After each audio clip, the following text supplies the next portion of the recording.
गढ़ में कार्रवाई की है नशे के खिलाफ। पुलिस की छापेमारी, कार से डोडा पोस्त और नशे की गोलियां जब्त की है पुलिस ने, और इनके साथ इस नशे की खेप के साथ एक आरोपी को भी गिरफ्तार किया है। कार समेत डोडा पोस्त पुलिस ने इसके पास से जब्त किया है। बीकानेर के श्री डूंगरगढ़ में नशे के खिलाफ पुलिस की बड़ी कार्रवाई, कार से डोडा पोस्त और नशे की गोलियां जब्त।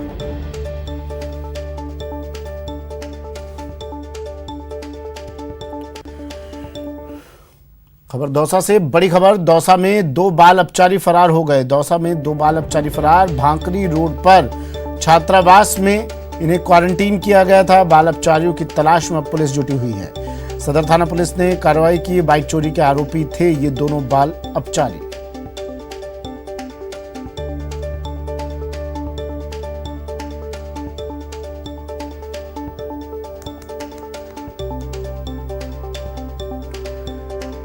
दौसा से खबर, दो बाल अपचारी फरार। भांकरी रोड पर छात्रावास में इन्हें क्वारंटीन किया गया था। बाल अपचारियों की तलाश में अब पुलिस जुट गई है। सदर थाना पुलिस ने ये कार्रवाई की। बाइक चोरी का आरोप था इन दोनों बाल अपचारियों पर, लेकिन मौका देखकर ये दोनों बाल अपचारी फरार हो गए। इन्हें क्वारंटीन किया गया था भांकरी रोड पर एक छात्रावास में। अब पुलिस इनकी तलाश कर रही है। आशीष शर्मा दौसा से फोन लाइन पर जुड़ गए हैं। आशीष, क्या कुछ अब तक पता चल पाया इन फरार बाल अपचारियों का?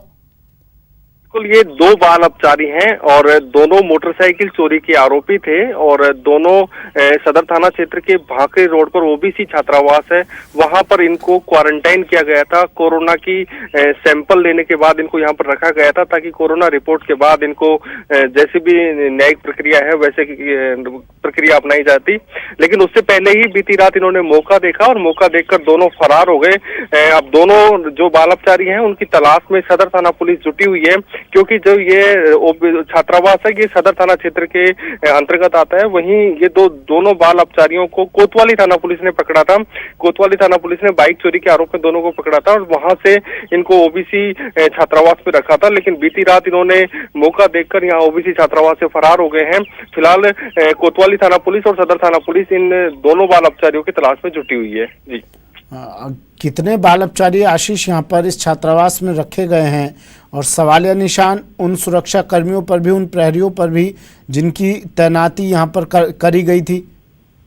बिल्कुल, निश्चित रूप से यहाँ पर सुरक्षाकर्मी तैनात थे। हालांकि पुलिस के सुरक्षाकर्मी नहीं थे, लेकिन यहाँ पर लोकल जो गार्ड होते हैं उनको तैनात किया गया था और वहां से इन्होंने मौका देखकर फरार हुए। हालांकि पुलिस अब ये भी तहकीकात कर रही है कि ये किस तरह फरार हुए हैं, क्या दीवार फांदकर फरार हुए हैं या फिर किसी तरह की और अन्य हथकंडा अपनाया है। हालांकि पुलिस की पहली प्राथमिकता ये है कि जो दोनों फरार बाल अपचारी है उनको ढूंढा जाए। उसके बाद में किन की लापरवाही से ये दोनों फरार हुए उनके खिलाफ बाद की कार्रवाई की जाएगी, लेकिन पहली प्राथमिकता दोनों को ढूंढने। शुक्रिया आशीष तमाम जानकारी के लिए।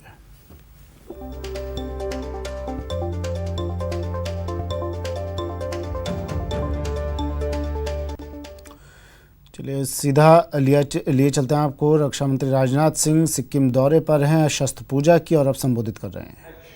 310 का ही उदाहरण देना चाहूंगा। अपनी शुरुआत यानी 2009 से 2018 तक इसका काम आधा भी पूरा नहीं हो पाया था और पिछले महज 2 साल में इसका आधे से अधिक काम पूरा किया गया है। यह हमारी सरकार की सीमाई विकास की प्रतिबद्धता को दर्शाता है।